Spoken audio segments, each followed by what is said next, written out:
Sejam bem-vindos ao terceiro vídeo do módulo 11 da disciplina de Termodinâmica para Engenharia Química 2. Eu sou o professor Gustavo Maia, do Departamento de Engenharia Química da Universidade Federal de São Carlos. Esse vídeo tem por objetivo mostrar como se calcular a constante de equilíbrio e os possíveis efeitos da temperatura sobre o seu cálculo. Nós iniciaremos, inclusive, avaliando o efeito da temperatura na constante de equilíbrio.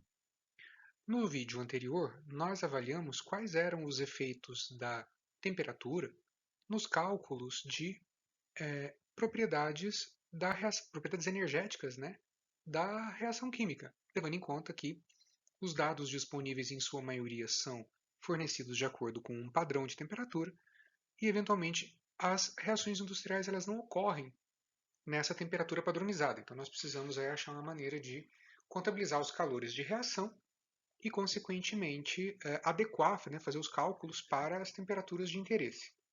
É importante lembrar também que, é claro, para calcular a constante de equilíbrio nós precisamos das variações de energia livre de Gibbs e uma forma de fazer isso é através da relação dela com a entalpia, justamente para que eu possa fazer uma ponte. Né? Essa é a ponte entre o cálculo da constante de equilíbrio e a avaliação de calores de reação. Eu preciso de ambos para poder realizar os cálculos. Então, a primeira coisa que a gente precisa fazer é matematicamente estabelecer uma relação entre a energia livre de Gibbs e a entalpia, que a gente já está acostumado a fazer em termodinâmica. Né? Nós temos aqui uma relação né, padronizada, né, H por RT, isso aqui é um adimensional. Note que nós temos aqui um processo a pressão constante, e isso aqui acontece por conta do estado padrão, né, onde nós não temos variação de pressão, a pressão é fixa em um bar. Então, nós estamos aqui contabilizando o valor de a pressão fixa. Obviamente, se a gente mudar a nomenclatura, basta escrever a mesma equação, passando o termo RT para o outro lado, por isso que fica RT ao quadrado aqui. E nós estamos utilizando aqui, então, a entalpia de uma substância aí no seu estado padrão, ela é igual a essa relação que estabelece aqui uma conexão com a energia livre de Gibbs. Bastante simples. Mais uma vez, eu vou desenvolver uma relação para aplicar, nós já fizemos isso no vídeo anterior, aplicar a somatória dos números estequiométricos para produtos e reagentes, e aí nós convertemos isso é apenas uma conversão direta, para calcular os ΔH e ΔG. Note que aqui, apesar de ser padrão, eu ainda não estabeleci que a temperatura é de 298. Note que o meu objetivo é justamente pegar um padrão e comparar com a minha temperatura de interesse. Então, a gente vai, obviamente, utilizar como uma parte dessa integração a temperatura, como sendo a temperatura de 298 Kelvin, que é a nossa temperatura mais conhecida para efeito de construção, de elaboração de dados de reação química. Por que pressão constante? Né? Pressão constante porque nós estamos lidando com um estado onde a reação química já acontece a P constante e ela é definida como um bar. Então, essa é a razão pela qual nós estamos aí efetuando a relação matemática entre entalpia e energia de Gibbs num processo a P constante. Se a gente seguir essa linha de raciocínio, a gente vai convergir para as seguintes relações. Então, fazendo uma comparação, isso daqui é a definição da constante de equilíbrio que nós já vimos em vídeos anteriores, né? Ela se relaciona diretamente com a energia de Gibbs. Note, eu não estou utilizando aqui os produtórios de fugacidade, tá? A gente vai utilizar isso no módulo 12, quando a gente for calcular as conversões. Por enquanto, a gente não quer calcular a conversão, eu quero calcular o próprio K, porque ele não é um valor fornecido diretamente para nós. Então, se eu tenho essa relação, né, dada aqui acima, né, eu fiz apenas uma adequação, peguei o RT, passei para o outro lado de volta, para que eu tenha a relação ΔH por RT. Então, esse valor aqui, ó, essa relação matemática que nós temos do outro lado, é exatamente a minha relação de variação de energia de Gibbs por RT. Então, através dessa sequência de etapas matemáticas, nós estabelecemos uma relação entre possíveis variações de K com a temperatura através de sua entalpia padrão.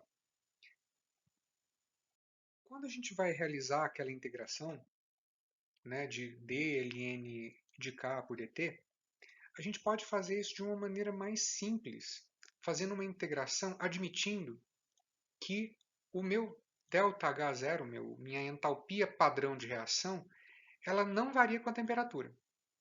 Que ela individualmente é um valor fixo, ou seja, se eu for num laboratório e medir esse valor, né, de maneira padrão, numa temperatura, e fizer o mesmo para outras temperaturas, eu não vou ter efeitos, por exemplo, de CP, como se o CP fosse constante ao longo da faixa de temperaturas em que nós estamos avaliando. É claro, né, a gente nem sempre consegue fazer isso dessa forma. Uma das possibilidades é utilizando um gráfico como esse aqui. Em escala, né, reações em escala industrial, elas são frequentemente utilizadas, são frequentemente representadas em ábacos como esse. Em alguns, onde o inverso da temperatura aqui é quase linear, como essa reação aqui, por exemplo, né, de monóxido de carbono com água, tem uma inclinação, mas ela é relativamente pequena em relação às demais. Então, em alguns intervalos curtos, nós temos essa ocorrência aqui, né, que a minha variação de entalpia padrão ela não é uma função muito íngreme em relação ao CP e eu não precisaria integrar o ΔH. Só que nós sabemos que na prática, considerar a variação de entalpia algo constante em relação à temperatura é fria. Claro que ela não é, né? Em alguns casos ela pode ser considerada até para efeito de estimativa. Mas eu recomendo a vocês que nunca façam uma análise decretando 100% que você tem uma condição onde esse ΔH ele pode ser tirado da integral. Então, frequentemente, ele não pode, ele deve ser integrado. Aquela expressão de CP deve ser integrada e nós precisamos resolver esse problema. Então, nem sempre a maneira mais simples é a melhor, e é claro, simbora utilizar as integrais de CP para resolver o nosso problema. Se a gente for utilizar, então, uma dedução mais rigorosa daquela integral, se a gente for resolver esse problema de uma maneira mais adequada, a gente precisa começar com a definição da energia livre de Gibbs, né? Que é H-TS. E a gente faz uma série de substituições. Se você observar, a gente fez exatamente o mesmo processo, né? Apliquei a somatória com os números estequiométricos para cada uma das propriedades, né? Para os termos de entalpia e para os termos de entropia. E aí nós chegamos nessa expressão aqui, ó. Para minha nossa. Dentro dela eu tenho a integral da entalpia e tenho a integral da entropia também, são diferentes, que é para deixar a minha vida mais triste. Eu tenho uma notícia boa para dar para vocês. Essa integral ela vai ser resolvida. Você não vai precisar resolver isso em problemas, resolver isso em caderno, nem nada disso, ou em planilhas de Excel. Nós já vamos resolver essa integral e vamos substituir ele dentro. Lembrando, pessoal, que esses valores aqui ó, são os valores de entalpia, de calor padrão de reação na temperatura do padrão, né? Na temperatura escolhida. Aqui na temperatura tem o zero aqui, não significa que a temperatura seja zero, por favor. Zero no sentido de temperatura inicial ou temperatura de padrão, né? Então aqui nós temos o mesmo índice. Então, nesse caso aqui, ó, é 298 Kelvin, que é o valor das temperaturas de origem. Né? Por isso que tem esse zero aqui, tudo bem? Não confundam isso aqui com temperatura igual a zero, pelo amor de Deus. Né? As parcelas da equação elas são velhas conhecidas nossas. Como eu disse, a gente está acostumado a calcular essas integrais. Como que a gente faz? Inicialmente, olha, a variação de entalpia nós já calculamos nos slides anteriores, né, em vídeos anteriores. Então a gente já sabe calcular isso aqui. Ó. ΔH na minha temperatura é o ΔH na temperatura de referência, todo mundo em padrão, e tem mais uma bendita de uma integral aqui que no slide anterior eu desconsiderei e falei, não, vamos simplificar. Eu posso dizer que essa integral de t0 até t ela não tem um valor significativo. E aí eu risco ela. Nesse caso aqui, não, a gente não vai riscar mais não, ela precisa ser contabilizada. Da mesma forma que para calcular a minha energia livre de Gibbs, que meu Ln de K ele é igual a ΔG, ele não é igual, né? Ele não é igual diretamente a ΔH. Então nós temos que levar em conta a entropia. E é claro, em termos de padrão, a gente tem isso aqui baseado na definição de entropia, né? Que ΔH, aliás, ΔG é ΔH menos ΔTS. Então, a gente consegue isolar a temperatura e, consequentemente, calcular esses valores aqui, todo mundo para a temperatura de 298. Só que, é claro, aqui estão as nossas duas integrais e elas precisam levar em conta as variações dos meus índices para o cálculo de CP, não é? Seria muito fácil se eu não tivesse calculado nada disso. E, obviamente, pessoal, o melhor jeito de resolver problemas dessa natureza é no computador. Evidentemente que quando você tem a necessidade de implementar isso daqui em cálculos computacionais, é mais fácil. É um tipo de questão onde você tem a oportunidade de provocar muitos erros de etapa, de uma etapa para outra, algum número que é mal arredondado, algum termo que você esqueceu de calcular, alguma constante que você buscou de maneira inadequada ou incorreta em uma tabela, isso gera uma propagação de erro gigantesca, levando aí a resultados que não são os corretos para o seu problema.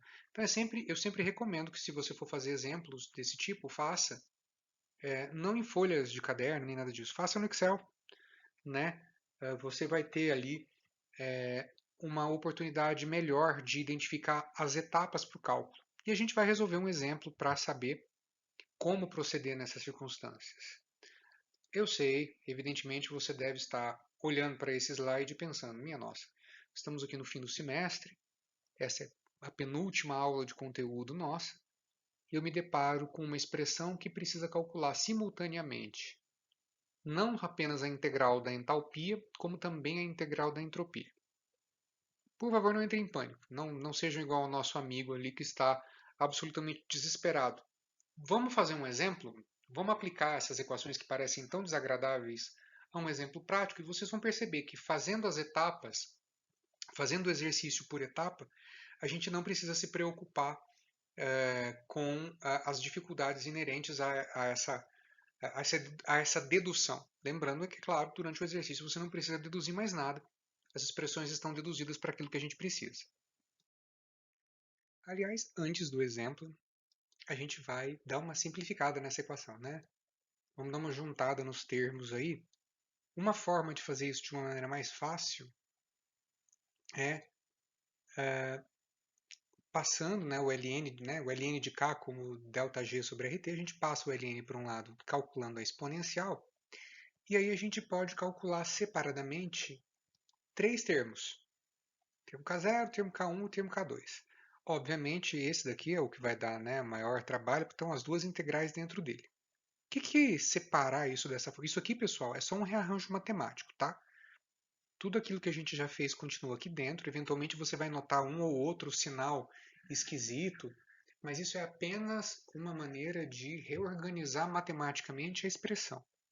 Se você tiver alguma dúvida, nossa bibliografia traz uma dedução passo a passo das etapas que se faz para chegar aqui. Mas eu posso garantir para você que é só matemática, é só tirar um termo de um lugar, botar em outro, reorganizar, nada de muito grave. Você pode observar também que a gente deixou aqui escrito em termos de energia de Gibbs padrão e entalpia padrão também. Então nós temos aqui, né, esses dois termos aqui, né? Então nós temos aqui apenas uma organização matemática, tá bom? Separando ele em três termos, a gente pensa o seguinte: esse primeiro termo aqui, ó, ele representa justamente a minha constante de equilíbrio, né? Você vê, eu tenho exponencial de ΔG, é o mesmo termo aqui por RT, só que na temperatura de 298 Kelvin.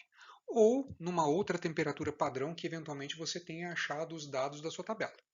Né? Como a gente não tem outra tabela por enquanto, tem só 298, a gente vai admitir que isso daqui é 298 mesmo. Então, esse é o valor da constante em 298. Aqui nós temos os efeitos maiores de temperatura. Se você observar também este termo, ele é muito parecido com o que nós observamos em slides anteriores, que é aquela simplificação, né? Onde tem a parte constante do ΔH zero, está dizendo que o seu sistema é pouco sensível às variações de CP, e você tem apenas um termo exponencial aqui que é inteiro praticamente calculado, baseado na minha relação entre a entalpia padrão na temperatura de 298 com a temperatura de 298. A gente tem o efeito de temperatura só nesse termo aqui. Ó. Então é só aqui que ele entra. São os efeitos maiores de temperatura. E aí, no último termo, que é o K2, a gente tem os efeitos mais sensíveis, né, os efeitos mais sensíveis, né, a relação mais discreta, a relação menor possível. Então, eventualmente você precisa até chegar nele. Se você chegar aqui, não tem o que fazer, pessoal, vamos ter que calcular essas integrais de acordo com o slide anterior que a gente já viu, né? Vamos então ao nosso exemplo. A gente vai precisar calcular então agora a constante de equilíbrio para a hidratação do etileno em fase vapor a 145 graus Celsius, né? A relação de hidratação é essa descrita aqui e nós vamos primeiramente, né? Vamos seguir aí algumas etapas para facilitar a nossa vida. A primeira coisa que deve fazer é ir a uma tabela, separar, organizar bem e calcular os valores das variações das constantes do meu CP. Então, a gente vai lá numa tabela, busca os valores para o etileno, né? O etileno com água, isso aqui é etanol, né? É uma reação industrial bastante importante.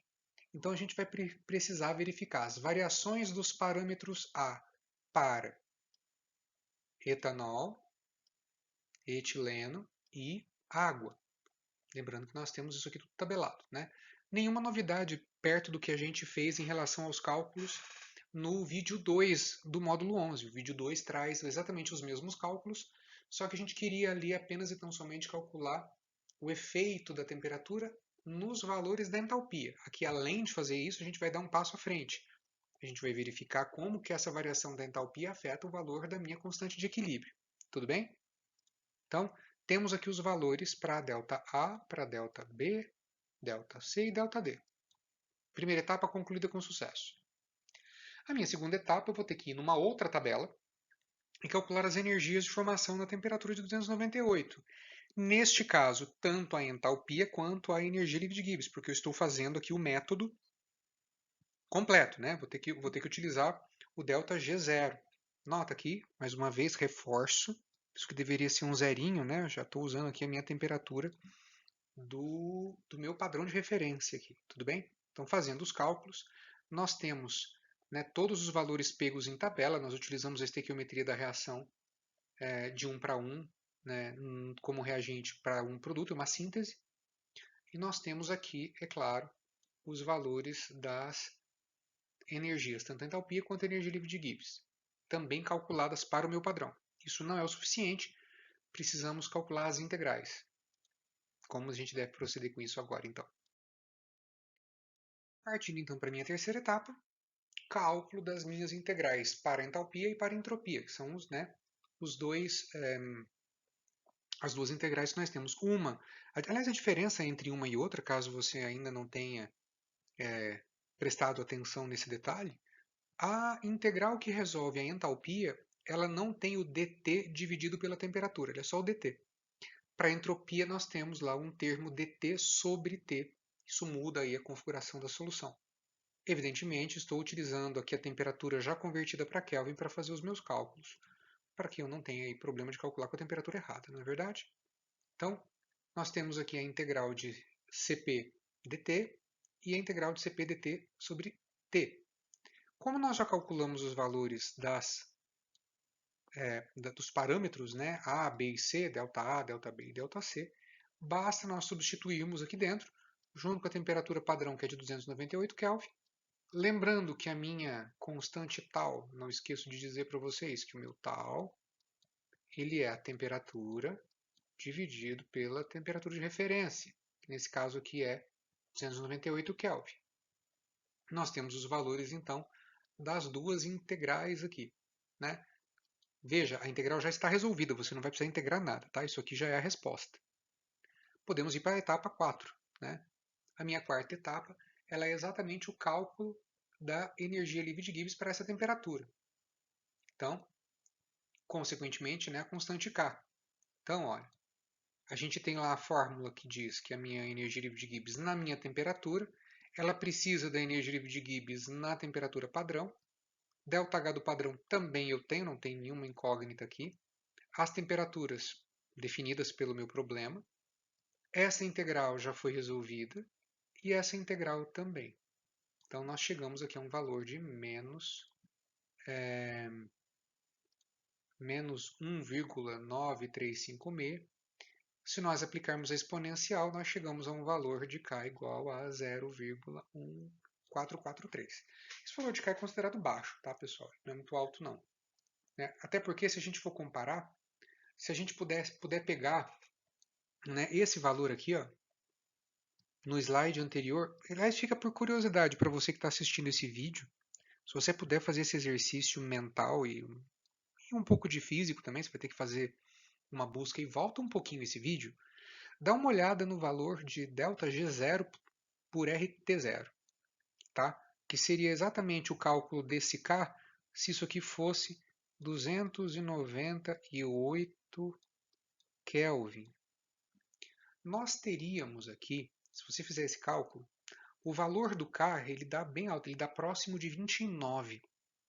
Poxa, próximo de 29 em comparação aqui com 0,1443, o que eu poderia analisar aqui? Que informações eu teria que seriam relevantes aqui ao dizer, olha, o que é melhor fazer na minha temperatura de 25 graus Celsius ou utilizar essa temperatura maior aqui de 418 Kelvin? Pessoal, eu não sei se vocês se recordam das aulas de cinética que vocês tiveram, seja no colegial, seja em alguma disciplina já na graduação, mas se você pegar os dados desse exercício, você vai perceber que nós temos uma reação que é exotérmica. Ao aumentarmos a temperatura de uma reação que é exotérmica, é importante lembrar que nós aceleramos, né, o processo de reação sempre. Então a velocidade de reação ela vai aumentar. E não é a termodinâmica que está te dizendo isso. Quem diz isso para você é a cinética de reatores. A termodinâmica não entende nada de velocidade. Mas por que eu estou dizendo que a velocidade aumenta? Porque sempre, isso é uma regra, sempre que você aumenta a temperatura de uma reação química, a velocidade aumenta. Acontece que é preciso tomar cuidado. Nós aumentamos a velocidade da reação de ida, da formação de produtos, e nós aumentamos também a formação de reagentes. Então, nós temos uma melhoria na velocidade de ambas. Isso não significa que eu melhore a minha conversão. Essa é a tônica que será abordada no nosso próximo módulo, no nosso último módulo, módulo 12. Porque, na realidade, quando eu estou diminuindo o valor de K, eu tendo a diminuir também o valor de conversão no meu equilíbrio. Então, pessoal, para o caso dessa reação química em particular, se eu tivesse realizado essa reação a 298 Kelvin, eu teria aí um K da ordem de 29, então eu teria uma reação que produziria uma quantidade muito grande de produtos, eu teria ali uma composição no meu equilíbrio que formaria uma quantidade de mols bastante significativa de produtos. Se eu aumentei a temperatura, se eu passei de 25 graus Celsius para 145, que é o caso aqui, o que eu tenho é uma diminuição bastante significativa dos meus valores de conversão no meu equilíbrio, e isso, é claro, não é o indicativo. Mas é claro, pessoal, existem outros fatores envolvidos aqui. Em alguns casos, a pressão pode ou não ser importante na hora de realizar uma reação química. Eventualmente, realizar uma reação exotérmica em temperatura muito baixa, ou numa temperatura como 25 graus Celsius, por exemplo, exigiria um sistema de refrigeração bastante poderoso num reator químico industrial. Isso nem sempre compensa do ponto de vista financeiro. Então, é claro que eventualmente você acaba buscando uma temperatura que tenha ali um custo-benefício razoável, uma conversão boa, e ao mesmo tempo você não gaste tudo aquilo que você eventualmente teria de lucro do seu produto em gasto com um sistema de refrigeração do seu reator. Tudo bem? Se vocês observarem aqui também, uma vez que a gente faz os cálculos em etapa, por mais que seja desagradável, tudo bem, eu entendo, eu sei que ninguém gosta de realizar essas integrais, né? Ninguém gosta de calcular elas. Mas é apenas organização matemática. Você não vai precisar integrar nada no fim das contas, isso já está integrado, já é um valor pronto para você substituir, né, os parâmetros que você precisa para resolver esse problema. Então, você não vai ter realmente grandes complicações se fizer isso dentro de uma planilha, por exemplo. Né? Maiores análises sobre a constante de equilíbrio e como ela pode ser importante aí na minha conversão, vão ser tratados na nossa próxima aula. Eu agradeço a vocês a atenção, eu espero que vocês tenham conseguido capturar todas as informações que nós passamos nesses vídeos do módulo 11, aliás. E eu peço a vocês que, por favor, entrem em contato comigo, debatam comigo caso vocês tenham alguma dúvida, postem as suas dúvidas, não fiquem com elas, porque na medida em que a gente se livra das dúvidas, outras disciplinas, como por exemplo a disciplina de cálculo de reatores, ela passa a ser mais palatável, você começa a ter menos dúvidas nelas também. Então, não vamos, né, fazer um processo em que a sua dúvida gere um efeito bola de neve. Né? Vamos tirar ela aqui em termodinâmica sempre que isso acontecer. No mais, eu agradeço a atenção, agradeço sempre a disponibilidade de vocês acessarem esse conteúdo e estou, é claro, à disposição para tirar quaisquer dúvidas. Vejo vocês no nosso próximo módulo. Um grande abraço.